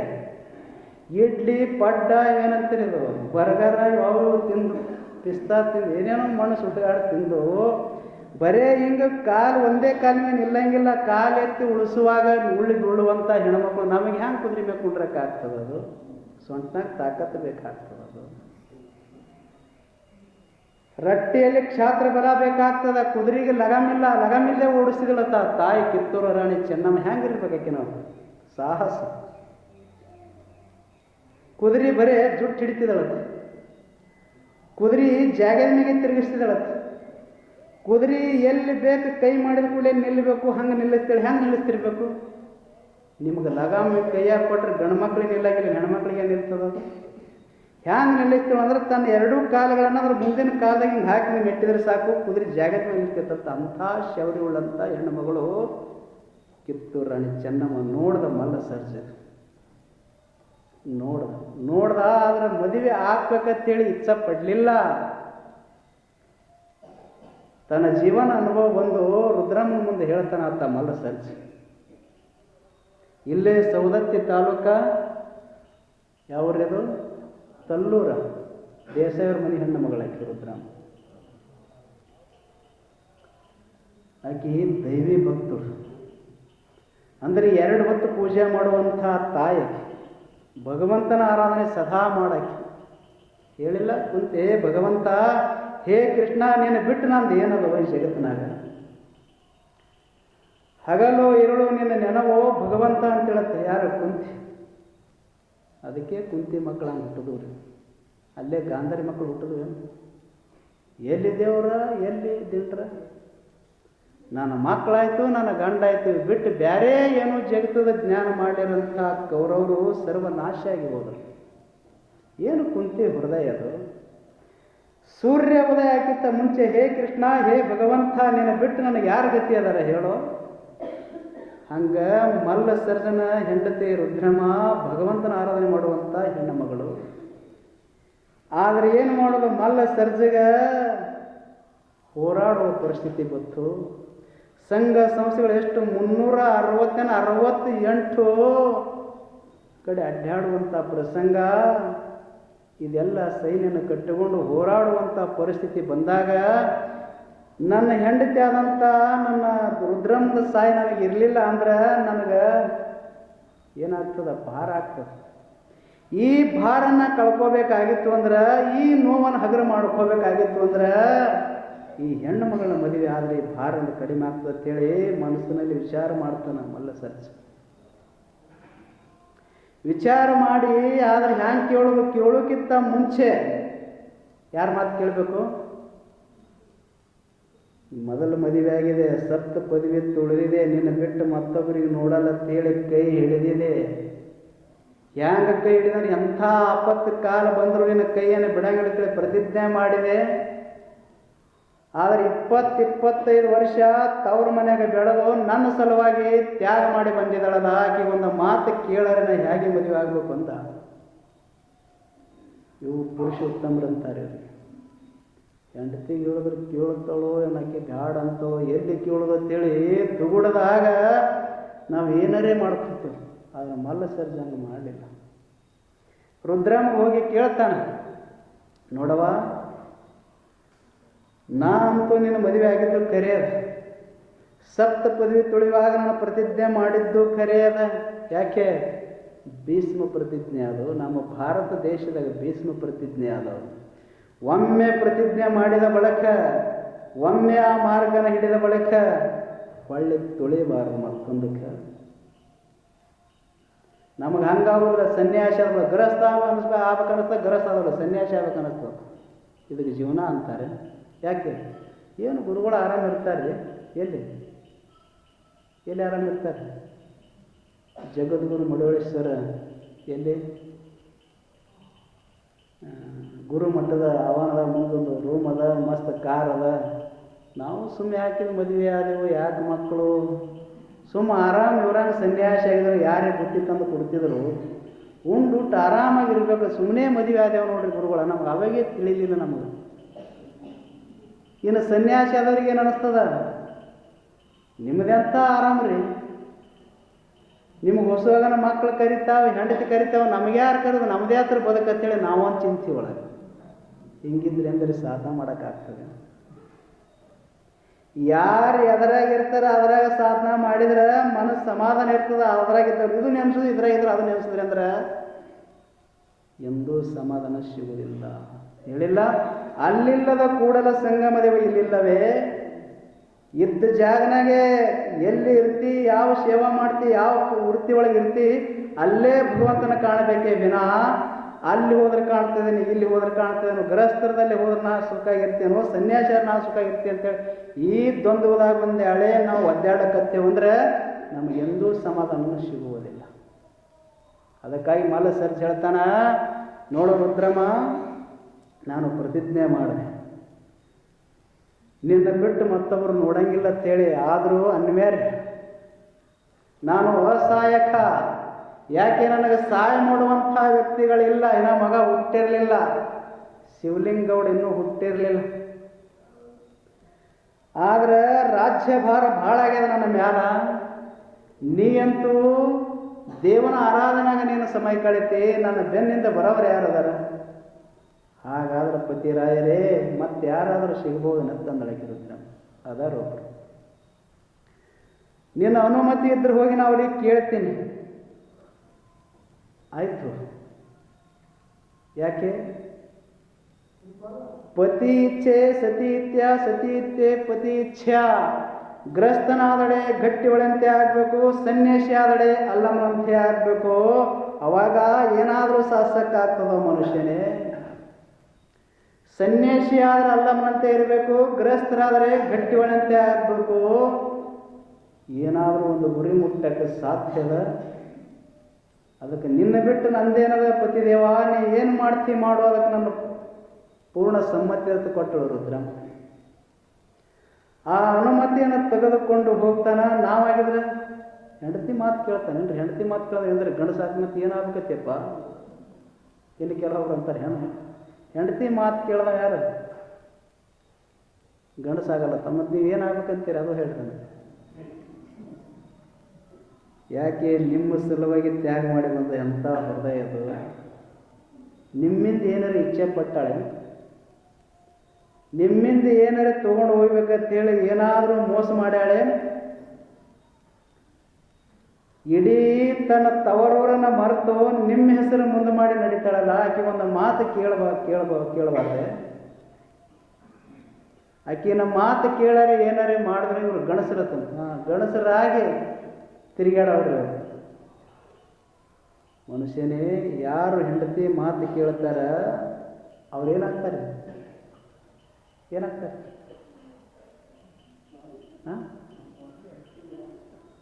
ಮೂರ್ತಿ ಆಗ್ತಾರೆ. ಹೇಳಿದ್ರು ನೋಡ್ರಿ ಅಜ್ಜವರು, ಯಾರ್ಯಾರು ಹೆಂಡತಿ ಮಾತು ಕೇಳ್ತೀರಿ ಅವ್ರ್ಯಾರು ಜಾಗದ ಮೇಲೆ ಇರ್ತೀರಿ, ಸರಿಯಾಗಿ ನಡೀತೀರಿ ಅಂತದ್ರ ಅರ್ಥ. ನೀವು ಕೈ ತುಂಬ ಹಣ ದುಡಿದು ಒಯ್ದು ಹೆಂಡತಿ ಕೈ ಕೊಡ್ರಿ, 1 ರೂಪಾಯಿ ಹಾಳು ಮಾಡೋದಿಲ್ಲ. ತಾಯಿ ಕಟ್ಟಿ ಇಡುತ್ತೆ ಹಾಳಕ್ಕೆ. ನಿಮ್ಮ ಕೈಯಾಗ ಬೆಳೆ ಕೊಟ್ಟರು ಹೊತ್ತು ಮುಗಟಿ ಖಾಲಿ ಆಗ್ತಾವೆ. ಅಂಥ ಖರ್ಚು ಮಾಡಲಾರ ಹೃದಯದಲ್ಲಿ ಒಂದು ಮಾತು ಕೇಳಬಾರ್ದೆ, ಅದಕ್ಕೆ ಕೇಳಬೇಕ ಮಾತ. ಮಲ್ಲ ಸರಸ ಕೇಳದ ತನ್ನ ಧರ್ಮ ಪತ್ನಿಗೆ, ನಾನು ಕಾಮಕ್ಕಾಗಿ ಬಯಸಿಲ್ಲ, ನನ್ನ ಆಶೆಗಾಗಿ ಇಚ್ಛೆ ಪಟ್ಟಿಲ್ಲ, ಆದರೆ ಏನು ಸಾಹಸ ರಾಣಿದು, ಏನು ಪರಾಕ್ರಮಿ, ಏನು ಶೌರ್ಯ. ಆ ಒಂದೇಳೆ ಆ ತಾಯಿ ಆ ಹೆಣ್ಣು ಮಗಳು ಈ ನಮ್ಮ ಆಸ್ಥಾನಕ್ಕೆ ಬಂದಳು ಅಂದ್ರೆ ಇದಕ್ಕೆ ಮೆರಗು ಬರ್ತದ, ಇದರ ಅಸ್ತಿತ್ವವನ್ನು ಕಾಪಾಡ್ತಾಳ. ಅಂಥ ಹೆಣ್ಣು ಮಗಳು ಯಾರು ಅಂದ್ರೆ ವೀರರಾಣಿ ಕಿತ್ತೂರ ಚೆನ್ನಮ್ಮ. ಯಾರ ಮಗಳು? ಧೂಳಪ್ಪ ಗೌಡ್ರ ಮಗಳು. ಹಣೆ ಮ್ಯಾಗ 3 ಬಟ್ಟೆ ಇವತ್ತು ನಮಗೆ ಇವತ್ತು ಹಚ್ಚೋಕ್ಕೂ ನಾಚಿಕೆ. ಯಾಕೆ? ನಾವು ಏನು ಹಚ್ಕೋಬೇಕತ್ತೇವೋ ಏನೋ ಗೊತ್ತಿಲ್ಲ. ಒಟ್ಟು ವಿಭೂತಿ ಹಚ್ಚಿದಳಂದ್ರೆ ಸಾಕು. ಅಂದ್ರೆ ನೀವು ಗಂಧಾರೆ ಹಚ್ಚಿರಿ, ವಿಭೂತಿ ಹಚ್ಚಿರಿ. ಮತ್ತು ವಿಭೂತಿ ಹಚ್ಚಿಕೊಳ್ಳೆ ವೀರಶೈವರು, ಗಂಧ ಹಚ್ಚಿಕೊಳ್ಳೆ ಗಾನಪತ್ಯರು. ಇದು ಮತ್ತು ಒಟ್ಟು ಏನು ಹಚ್ತೀರಿ ಹಚ್ಚಿರಿ. ಒಟ್ಟು ಇದು ದ್ವಂದ್ವಗಳು ಭಾಳ ಅದಾವ್ರಿ ನಮ್ಮಲ್ಲಿ.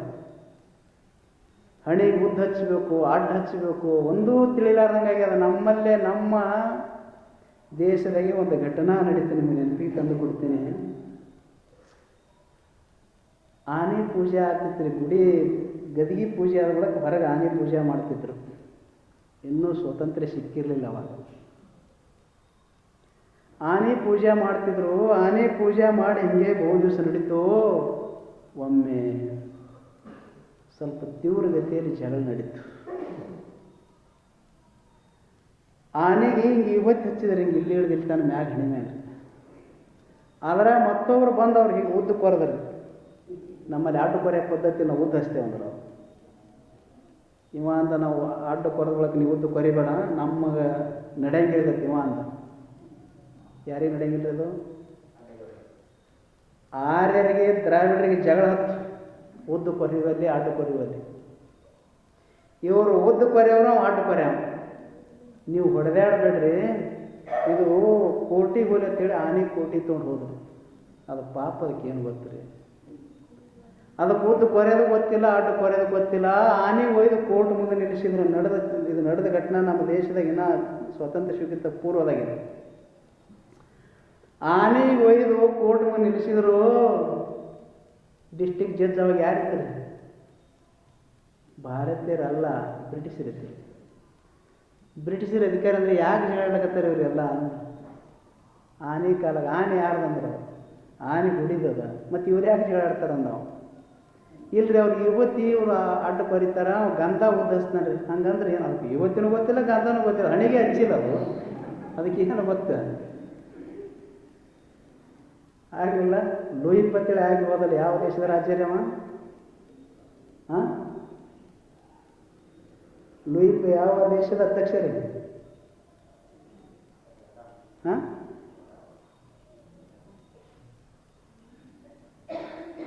ನೆಹರು ಅವರು ಹೋಳಿಗೆ ಕೊಟ್ಟಿದ್ರಂತೆ ತಿನ್ನಾಕ. ಹೋಳಿಗೆ ನೆಹರು ಅವರಿಗೆ ನಮ್ಮ ಮೊದಲನೇ ಪ್ರಧಾನಮಂತ್ರಿ ಹೋಳಿಗೆ ತಿನ್ನಾಕ ಕೊಟ್ಟಾಗ ಇದು ಒಳಗೆ ಏನೋ ನೆತ್ತಗೆ ಅಂದತ್ತ. ಒಳಗೆ ಹೂರ್ಣ ಮತ್ತು ಒಳಗೆ ಹ್ಯಾಂಗೆ ತುಂಗಾರ ಇಲ್ಲಿ ಹೊಂದಿಲ್ಲದಕ್ಕೆ ಒಳಗೆ ಹ್ಯಾಂಗೆ ಹಾಕ್ಯಾರ ಅಂದತ್ತ. ಗೊತ್ತೇ ಇಲ್ಲ ಅದು. ಹಂಗೆ ಬ್ರಿಟಿಷ್ ಅಧಿಕಾರಿ ಗಂಧನೂ ಗೊತ್ತಿಲ್ಲ, ಯುವತಿನೂ ಗೊತ್ತಿಲ್ಲ. ಹಂಗಂದ್ರೆ ಏನು ಅಂತ ಅವ್ರು ತೋರಿಸಿದ್ರು. ಅವರು ಇವ್ರು ಅದಾರ್ರಿ ಈ ಪಂಥದವ್ರು. ಯಾವ ಪಂಥದವರು? ಇವರು ಅಡ್ಡು ಕೊರೆ ಪಂಥದವ್ರು ಅದಾರ. ಈಚೆ ಕಡೆ ಏನು ಇರ್ತಾರಲ್ರಿ ಇವ್ರು ಉದ್ದು ಕೊರಿತಾರೆ ಅಂತ. ಅವಾಗ ಅವ್ನು ಹೇಳಂತ ಅಧಿಕಾರಿ, ನೀವು ಹಚ್ಚಿರಿ, ಇಬ್ಬರು ಹಚ್ಚಿರಿ ಅಂತೇಳಿ ಕಳಿಸಿಬಿಟ್ಟತ್ತ. ಆದ್ರೆ ಒಂದು ಗೊತ್ತಿರಬೇಕು, ಉದ್ದರಿ ಕೊರಿರಿ ಅಡ್ಡರಿ ಕೊರಿರಿ. ಆದ್ರೆ ಹಣಿ ಕೊಟ್ಟವ ಭಗವಂತನು ಆರಾಧನೆ ಮಾಡಬೇಕು. ಭಗವಂತನಿಗೆ ಹಣಿ ಕೊಟ್ಟವ್ರು ಯಾರು? ನೀವು ಗಂಧಾರಿ ಹಚ್ಚಿರಿ, ವಿಭೂತಿಯರಿ ಹಚ್ಚಿರಿ, ಏನು ಬೇಕಾದ ಹಚ್ಚಿರಿ. ಆದರೆ ಈ ಭಗವಂತ ಹಣಿ ಕೊಟ್ಟಾನಲ್ಲ ಅದು ಭಾಳ ಅದ್ಭುತ. ಹಂಗೆ ಮಲ್ಲ ಸರ್ಜ್ ಹೇಳ್ತಾನ, ನಾನು ಆಳೋದು ಮುಖ್ಯ ಅಲ್ಲ, ಅವನ ತರೋದು ಮುಖ್ಯ ಅಲ್ಲ, ನಿನ್ನ ಒಪ್ಪಿಗೆ ಆದರೆ ಸಾಕು. ಈ ರಾಜ್ಯ ಅಸ್ತಿತ್ವನ ತರುವಂಥ ತಾಯಿ ಯಾರ್ಯಾರು ಇದ್ರಂದ್ರೆ ಆಕಿ ಧೂಳಪ್ಪಗೌಡನ ಮಗಳು ಚೆನ್ನಮ್ಮ ತಾಯಿ ಅಂದ. ಹೋಗಿ ಒಪ್ಪಿ ಕೊಟ್ಟು ಕೂಡಲೇ ಹೋಗಿ ಕೇಳ್ತಾನೆ. ಕೇಳಿದ ಬಳಿಕ ಪರಿಚಯ ಮಾಡಿಕೊಡ್ತಾನೆ ತನ್ನ ಮೊದಲು. ಸುಮಾರು ಇಷ್ಟು ಹೊಲ ಅದ, ನೀವು ಹೇಳಂಗಿಲ್ಲ ಮದುವೆ ಮಾಡ್ಕೊಳುವಾಗ. ಇರ್ಲಾದ್ರೂ ಸುಳ್ಳಾರು ಹೇಳ್ತೀರಿ, ಹಂಗರಿಗೆ ಒಂದತ್ತು ಎಕರೆ ಅದ ನಮ್ಗೆ ಹೇಳಿ. ಯಾಕೆ 1000 ಸುಳ್ಳು ಹೇಳಿ ಒಂದು ಮದುವೆ ಮಾಡ್ಕೋಬೇಕಂತ. ಯಾಕೆ ಮದುವೆ ಆಗಸ್ತಾನೆ ಏನಾದರೂ ಹೇಳಬೇಕು. ನೌಕರಿ ಇಲ್ಲಾಂದ್ರೂ ಕೂಡ ಏನೋ ಡೂಪ್ಲಿಕೇಟ್ ಡಾಕ್ಯುಮೆಂಟ್ ಕೊಟ್ಟರೆ ನೌಕರಿ ಐತೆ ತೋರಿಸ್ಬೇಕಾಗ್ತದೆ. ಮದುವೆ ಆಗಸ್ತಾನೆ ಹಾಕೊಳಕ್ಕೆ ಬಟ್ ಇಲ್ಲಾಂದ್ರೂ ಕೂಡ ಬಾಡಿಗೆ ತಂದು ಹಾಕೊಂಡು ಮದುವೆ ಆಗ್ಬೇಕಾಗ್ತದೆ. ಯಾಕೆ ಪ್ರಸಂಗಿ ಹಂಗದ. ಆದ್ರೆ ಮಲ್ಲ ಸರ್ಜೆ ನಾವು ಸುಳ್ಳು ಹೇಳಿಲ್ಲ. ಏನದ ತನ್ನ ಆಸ್ತಿ ಪಾಸ್ತಿ ಎಲ್ಲ ಮಾಹಿತಿ ಕೊಡ್ತಾನೆ. ಅಷ್ಟೇ ಸ್ವಚ್ಛ ಜೀವನ, ಅಷ್ಟೇ ತ್ಯಾಗ ಜೀವನ ಚೆನ್ನಮ್ಮನ. ಹ್ಯಾಂಗೆ ಕೋಟಿ ಕೋಟಿ ದುಡ್ಡು ಕೊಟ್ಟು ಯಾರು ಕೌಶಿಕ ರಾಜ ಅಕ್ಕ ಮಾದೇವ ಕೈ ಹಿಡಿಬೇಕಂತ ಇಚ್ಛಾ ಪಟ್ಟಕರೆ ಅಕ್ಕ ಮಾದೇವ ಕೈ ಹಿಡಿಲಿಲ್ಲ, ಅವಲ್ಲ ಅಂತ ಹೇಳಿದ್ರು. ಹಂಗೆ ಚೆನ್ನಮ್ಮ ಹೇಳಿದಳು, ನನ್ನ ಇಚ್ಛಾಪಟ್ಟು ನಾ ಮದುವೆ ಆಗೋದಿಲ್ಲ, ನನ್ನ ತಂದೆ ತಾಯಿ ಒಪ್ಪಿಗಿದ್ರೆ ಮಾತ್ರ ಆಗ್ತೀನಿ. ಆಸ್ತಿ ಸಾಕಷ್ಟು ಇರಬಹುದು, ನೀನು ಅಂತಸ್ತು ಸಾಕಷ್ಟು ಇರಬೇಕು, ಆದರೆ ಬಾಲಸ್ತಾವತ್ತ ಮಾತೃಪಿತೃ ರಕ್ಷಿತ. ನನ್ನ ತಾಯಿ ತೊಡಿ ಮ್ಯಾಗ ಬೆಳೆದಿದೆ ನಾನು, ನನ್ನ ತಂದೆ ಹೆಗಲ ಮ್ಯಾಗ ಬೆಳೆದಿದೆ ನಾನು, ಅವರ ಮಾತು ಕೇಳಕ್ಕೆ ನಾ ಹ್ಯಾಂಗೆ ಮಾತು ಕೊಡಲಿ ಅಂದಳು. ಇದು ಜೀವನಕ್ಕೆ ರಭಸ್ತರುವಂಥ ಸಂಗತಿಗಳಿವು. ನಾವಾಗಿದ್ರೆ ಅದೇ ಜಾಗನಾಗ ಎಲ್ಲಿ ತಂದೆ ತಾಯಿ ಕೊಡೋದು, ಈ ಕಡೆ ಹೋಗು ನಡಿ ಮುಂಬೈಗೆ ಅಂತಿದ್ದೆವು ನಾವು. ಇಟ್ಟು ಆಸ್ತಿ ಅದ, ಇಟ್ಟು ಸಂಪತ್ತು ಅಂದ್ರೆ ಮನೆಗೆ ಹೋಗ್ಬೋದು, ಬ್ಯಾಡ ಅಂದ್ರೆ ಹೆಂಗೆ ಅಂತಿದ್ದೆವು. ಆದ್ರೆ ಎಂಥ ಚೆನ್ನಮ್ಮಕ್ಕೆ ಸುಮ್ಮನೆ ಉಳಿಯಂಗಿಲ್ಲ. ಸೂರ್ಯ ಚಂದ್ರ ಮಿರಸ್ತನಕ ರಾಣಿ ಚೆನ್ನಮ್ಮ ಹೆಸರು ತೆಗೆದು ಹಾಕಕ್ಕಾಗಿಲ್ಲ. ರಾಣಿ ಚೆನ್ನಮ್ಮ ತೆಗಿಬಹುದೇ ವಿನಾಕಾರೆ ಆಕೆನ ಮಾಡಿದಂಥ ಕೀರ್ತಿ ತೆಗೆದು ಹಾಕಕ್ಕೆ ಯಾವ ಬ್ರಿಟಿಷರಿಗೂ ಸಾಧ್ಯ ಇಲ್ಲ. ಯಾಕೆ ಅಂಥ ಗಟ್ಟಿತನ ಇತ್ತು ಚೆನ್ನಮ್ಮನ ಬಳಿ. ಅಂಥ ಚೆನ್ನಮ್ಮ ಹೇಳ್ತಾಳ, ಯಾಕೆ ನನ್ನ ತಾಯಿಯ ತೊಡಿ ಮ್ಯಾಗ ನಾನು ನಲಿದೆ, ಕುಣಿದೆ, ಕುಪ್ಪಳಿಸಿದೆ. ಇದು ಮಕ್ಕಳಲ್ಲಿ ಬರುವಂಥ. ಮದುವೆ ಆದ ಗಂಡ ಮನೆಗೆ ಹೋಗುವಾಗ ನೋಡ್ಬೇಕು ಅವು ಮಕ್ಕಳ ಸಡಗಾರ. ಓಡಿ ಬಂದ ತಾಯಿಗೆ ಅಪ್ಪಿ ಕೂತೇಳೋ, ಅವ್ವ ನಿನ್ನ ಬಿಟ್ಟು ಹೇಗೆ ಹೋಗಲಿ ಅಂತ ಹೇಳಕ್ಕೆ ಆ ಮಗಳ ಮದುವೆಯಾಗಿ ಹೋಗುವಾಗ ಕಣ್ಣ ನೀರು ತುಂಬಿ ಬರ್ತೀವ, ಕಂಬಳಿನ ಸುರಿತಿತ್ತದು. ಆ ಎತ್ತಿನ ಗಾಡಿ ಹತ್ತಿಗಿಂತ ಮುಂಚೆ ಪಟ್ಟಿ ಹಿಡಿದು ಇವ್ರಿಗಿಂತ ಮುಂಚೆ ಬಂದು ಓಡ್ತಾ ಬಂದ ತಾಯಿಗಪ್ಪಿ ಕಣ್ಣೀರನ್ನು ಸುರಿಸ್ತೀನಿ, ಬಿಟ್ಟು ಹೇಗೆ ಹೋಗ್ಯವ. ಆದ್ರೆ ಏನು ಮಾಡೋದು, ನಮ್ಮ ಮಕ್ಕಳು ಕಾಲೇಜಿಗೆ ಹೋಗಿ ಹೊಳ್ಳಿ ಮನೆಗೆ ಬರ್ತಾವನ್ನ ವಿಶ್ವಾಸ ಇಲ್ಲಿಗಿನ ಕಾಲದಾಗ. ಬಂದು ನಮ್ಮ ಸುದೈವ, ಬರಲಿಲ್ಲ ಅಂದ್ರೆ ನಮ್ಮ ದುರ್ದೈವ ತಿಳ್ಕೊಳ್ಳೋದು. ಎಷ್ಟು ನಡೀತದೆ ಹೇಳಕ್ಕೆ ವಿಪರ್ಯಾಸ ಅನ್ನಿಸ್ತದ ಅದು. ಎಷ್ಟು ನಮ್ಮ ತಂದೆ ತಾಯಿ ಮಾತನ್ನು ಕೇಳ್ತಾವ ಮಕ್ಕಳು. ಯಾವ ಹಂತಕ್ಕೆ ಬಂದಿದ್ದೇವಂದ್ರೆ, ಕಾಲೇಜಕ್ಕೆ ಹೋಗಿ ಬರುವಾಗ ತಡ ಆಯ್ತಂದ್ರೆ ಬಂದಳು ಯಾಕಡೆ ಹೋದಳು ಅನ್ನುವಂಥ ಅನುಮಾನ ಆಗಿ ನಾವು ಫೋನ್ ಹಚ್ತೇವೆ, ವಿಡಿಯೋ ಕಾಲ್ ಮಾಡಿ ಎಲ್ಲಿದ್ದು ನೋಡುವಂಥ ಅವಿಶ್ವಾಸ ಆಗುವಂಥ ಪ್ರಸಂಗ ಬರ್ತಲ್ಲ ಅದು. ಹಗರ ಕಾಲ ನಮಗೆ ಬಂದು ಬಿಡ್ತಲ್ಲ ಅದು. ವಿಶ್ವಾಸ ಇಲ್ದಂಗೆ ಆಯ್ತು ಮಕ್ಕಳ ಮೇಲೆ. ಯಾಕೆ ಮಾಡುವಂಥ ಕಾರ್ಯದಲ್ಲಿ ನಿಷ್ಠಾ ಇಲ್ಲ ಮಕ್ಕಳದು. ಎಂಥ ನಿಷ್ಠೆ ಆ ಚೆನ್ನಮ್ಮದು. ನನ್ನ ತಾಯಿ ಒಪ್ಪಿಗೆ ಆಗ್ಬೇಕು, ನನ್ನ ತಂದೆ ಒಪ್ಪಿಗೆ ಆಗ್ಬೇಕು. ಯಾಕೆ ಯಾವ ಜಾತ್ರೆ ನೋಡಬೇಕಾಗಿತ್ತು, ನನ್ನ ತಂದೆ ಹೆಗಲ ಮೇಲೆ ಕೂತು ನೋಡಿದೆ. ಜಾತ್ರೆ ಕಾಣಾರ ಸಮಯದಾಗ ನಾ ಕಾಲೆತ್ತಿ ನೋಡುವಾಗ ನನ್ನ ತಂದೆ ನನ್ನ ಹೆಗಲ ಮೇಲೆ ಕುಣಿಸ್ಕೊಂಡು ತೋರಿಸ್ಯಾನ ಪರಾಜ. ನನ್ನ ತಂದೆನ ಹೆಂಗೆ ಮರಿಲೋ ನಾನು. ಇದು ಬೇಕು ಮೊದಲು ಹೆಣ್ಣು ಮಕ್ಕಳಿಗೆ. ಅವ್ರದ್ದು ಬಾಲ್ಯ ಅವಸ್ಥೆದೊಳಗೆ ತಾಯಿ ತಂದೆ ಸಾಕಷ್ಟು ಪ್ರಯತ್ನ ಎಷ್ಟಾಗಿರ್ತಿರ್ತದೆ, ಅದು ಎಷ್ಟು ಕಷ್ಟ ಆಗಿರ್ತಿರ್ತದೆ. 9 ತಿಂಗಳ 9 ದಿವಸ ಹೊತ್ತು ನವಮಾಸವನ್ನು ಹೊತ್ತು ಜನ್ಮ ಕೊಡುವಾಗ ಪುನರ್ಜನ್ಮ ಆಗಿರ್ತಿರ್ತದಲ್ಲ, ಅದು ನೆನಪಿಗೆ ಬರಬೇಕು. ಪ್ರಾಯಕ್ಕೆ ಬಂದಕ್ರೆ ಅವ್ರು ಹೆಣ್ಣು ಮಕ್ಕಳು ಅಂತಾರೆ. ಇದು ನೆನಪಿಗೆ ಬರ್ಲಾರೆ ಆ ಕಡೆ ಹೋದ್ರೆ ಅವ್ರು ಹೆಣ್ಣು ಅಂತಾರೆ. ಎಂಥ ಹೆಣ್ಣ ಚೆನ್ನಮ್ಮ. ಮಲ್ಲ ಸರ್ಜರೇ, ಮಹಾನುಭಾವರೇ, ನನ್ನ ಅರಮನೆಗಿಡಬಹುದು ನೀವು, ನನ್ನ ತೂಗು ಮಂಚದ ಮೇಲೆ ತೂಗಬಹುದು ನೀವು, ಆದರೆ ನನ್ನ ಮನಸ್ಸಾರಿನ ಒಪ್ಪುವುದಿಲ್ಲ. ನಮ್ಮ ತಂದೆ ಯಾಕೆ ಅಷ್ಟೇ ಪವಿತ್ರ, ಅವ ಪುರುಷೋತ್ತಮ, ಆತನ ಆಜ್ಞೆ ಆಗಬೇಕು, ನಾ ಕೇಳಂಗಿಲ್ಲ. ನೀನೇ ಹೋಗಿ ನಮ್ಮ ತಂದೆ ಕೇಳಿ ಅವರ ಮನ ಒಲಿಸಿದಾಗ ಮಾತ್ರ ಏನು ಮದುವೆ ಆಗ್ತದೆ ಹೇಳಿದಂಥ ಯಾರು? ಚೆನ್ನಮ್ಮ. ಇಂಥ ಚೆನ್ನಮ್ಮನ ಮದುವೆ ಆದವರು ಯಾರು ಅಂದ್ರೆ ಮಲ್ಲ ಸರ್ಜ. ಯಾಕೆ ಮದುವೆ ಆದ ಅಂದ್ರೆ ಅತ್ಯಂತ ಪರಾಕ್ರಮಿ. ಒಂದು ಬಾಣಿಗೆ 10 ಜನ ಉಳಿಸುವಂಥ ಶೌರ್ಯ ಚೆನ್ನಮ್ಮನ. 14 ವಯಸ್ಸಿನೊಳಗೆ ಭಾರಿ ಪ್ರವೀಣಿಯಾದಂಥ ಶಸ್ತ್ರವಿದ್ಯೆಯಲ್ಲಿ ಪ್ರಪ್ರಥಮ ಭಾರತ ದೇಶದಾಗ ಯಾರು ಅಂದರೆ ಚೆನ್ನಮ್ಮ. ಇಂಥ ಚೆನ್ನಮ್ಮ ಮಲ್ಲ ಸರ್ಜನ ಕೈ ಹಿಡಿದು ಮದುವೆ ಆಗ್ತದ. ಮದುವೆಯಾಗಿ ಕಿತ್ತೂರು ಕಡೆ ಬರ್ತಾಳೆ. ಕಿತ್ತೂರಕ್ಕೆ ಬಂದ ಬಳಿಕ ಅವಾಗ ಸೌತಿ ಮಕ್ಕಳದಂದ್ರೆ ಭಾಳ ಇರ್ಸಿ ಇರ್ತದೆ, ನಿಮ್ಗೆ ಗೊತ್ತಿರಬೇಕು. ಒಬ್ಬರಿಗೆ ಕಂಡ್ರೆ ಒಬ್ಬರಿಗೆ ಆಗಿ ಬರೋದಿಲ್ಲ. ಒಂದು ಎಳೆ ಗಂಡ ಆಕಿನ ಕೂಡ ಮಾತಾಡತ್ತೆ, ಬರೀ ಆಕಿನ ಕೂಡ ಮಾತಾಡ್ತೇನೆ, ನಾನು ಕೂಡ ಮಾತಾಡಂಗಿಲ್ಲ. ಆಕಿನೇ ನಿನಗೆ ಚಲೋ ಅನ್ನಿಸ್ತಾಳ, ನಾ ಏನೇನು ಚಲೋನೇ ಅನ್ನಿಸೋದಿಲ್ಲ. ಯಾಕೆಂದ್ರೆ ಸೌತಿ ಮಕ್ಕಳು ನಡೆಯುವಂಥ ಪ್ರಸಂಗ. ಆದರೆ ಇಬ್ಬರು ಒಂದು ದಿವಸ ಇರಿಷದಿಂದ ಮಾತನಾಡಲಿಲ್ಲ. ಏನದ ಪ್ರೇಮ, ಏನೋ ವಾತ್ಸಲ್ಯ. ನಿಮ್ಮಲ್ಲಿ ದೋಷಗಳು ನನಗೆ ಯಾವಾಗ ಎದ್ದು ಕಾಣ್ತಾವ ಅಂದರೆ, ಅಥವಾ ನನ್ನಲ್ಲಿರುವಂಥ ತಪ್ಪುಗಳು ನಿಮಗೆ ಯಾವಾಗ ಎದ್ದು ಕಾಣ್ತಾವಂದ್ರೆ, ನನ್ನ ಮ್ಯಾಲಿರುವಂಥ ಪ್ರೇಮ ಕಡಿಮೆ ಆಗ್ತಾ ಬಂತು ಅಂದ್ರೆ ಸಣ್ಣ ಪುಟ್ಟ ತಪ್ಪುಗಳು ದೊಡ್ಡವಾಗಿ ಕಾಣಕ್ಕೆ ಶುರುವಾಗ್ತವೆ. ಒಂದು ಕುಟುಂಬ ಚೆನ್ನಾಗಿ ನಡಿಬೇಕಾಗಿತ್ತು ಅಂದರೆ, ಒಂದು ಊರು ಚೆನ್ನಾಗಿ ನಡಿಬೇಕಾಗಿತ್ತು ಅಂದರೆ, ಒಂದು ದೇಶ ಸುವ್ಯವಸ್ಥಿತವಾಗಿ ಸಾಗಬೇಕಾಗಿತ್ತು ಅಂದರೆ ಹೃದಯದೊಳಗೆ ಪ್ರೇಮ ಇರಬೇಕು. ನನ್ನಿಯ ನುಡಿಯುವುದು ತನ್ನಂತೆ ಪರರ ಬಗೆದಡೆ ಭಿನ್ನಾಣ ಒಕ್ಕು ಸರ್ವಜ್ಞ. ನನಗೆ ಎಷ್ಟು ಕಾಳಜಿ ಮಾಡ್ತೀನೋ ಮತ್ತೊಬ್ರು ಅಷ್ಟೇ ಕಾಳಜಿ ಮಾಡ್ಬೇಕು ನಾನು. ನನಗೆ ಯಾರೇ ಸಿಟ್ಟಿನಿಂದ ಮಾತಾಡಿದ್ರೆ ನನಗೆ ಹಿಡಿಸ್ತದೆ, ಯಾರೇ ನನಗೆ ದ್ವೇಷ ಮಾಡಿದ್ರೆ ಹಿಡಿಸ್ತದೆ. ಹಿಡಿಸಂಗಿಲ್ಲ ಅಂದ್ರೆ ನಾ ಯಾಕೆ ದ್ವೇಷ ಮಾಡಬೇಕು, ನಾ ಯಾಕೆ ಮತ್ತೊಬ್ಬರಿಗೆ ಸಿಟ್ಟಿಗೆದ್ದು ಮಾತನಾಡಬೇಕು ಹೇಳಲ್ಲ. ಅವರು ನಮ್ಮಂತೆ ನನ್ನಂತೆ ಪರರ ಬಗೆದಡೆ ಭಿನ್ನಾಣವಕ್ಕೂ. ಸ್ವರ್ಗ ದೂರಿಲ್ಲ, ಸ್ವರ್ಗ ಅದೇ ಕ್ಷಣ ಅದೇ ಸಂದರ್ಭದಾಗ ಸ್ವರ್ಗ ಜೀವನ ಆಗ್ತದ. ಅಂಥ ಸ್ವರ್ಗ ಜೀವನ ಯಾರಿತ್ತು ಅಂದರೆ ರುದ್ರಮ್ಮ ತಾಯಿದಿತ್ತು. ಅಷ್ಟೇ ಕಾಳಜಿಪೂರ್ವಕವಾಗಿ ಯಾರು ನೋಡ್ತಾಳ್ರಿ? ಚೆನ್ನಮ್ಮನ ನೋಡ್ತಾಳೆ. ಚೆನ್ನಮ್ಮ ಬಂದಕ್ಕರೆ ಅರಮನೆ ಅಲೆಕತ್ತು, ಅರಮನೆ ಕುಣ್ಯಾಕತ್ತು. ಏನು ಶೌರ್ಯ ಅದು!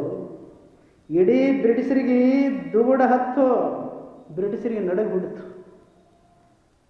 ಇನ್ನು ಮಲ್ಲ ಸರ್ಜ ನಮ್ಗೆ ಕಪ್ಪು ಕಾಣಿಕೆ ಕೊಡೋದು ಇನ್ನು ಬಂದ್ ಮಾಡ್ಬೋದು. ಯಾಕೆ? ಕಪ್ಪು ಕಾಣಿಕೆ ಕೊಟ್ಟು ರಾಜ್ಯ ದರ್ಬಾರನ ಆಳ್ತಿದ್ದ ಮಲ್ಲ ಸರ್ಜ ಇನ್ನೇಕೆ ಕುಡುಬಿಡಂಗಿಲ್ಲ ಅಂತೇಳಿ ಭಯ ಹೊಡ್ತು ಬ್ರಿಟಿಷರಿಗೆ. ಭಯ ಹೊಡ್ತು.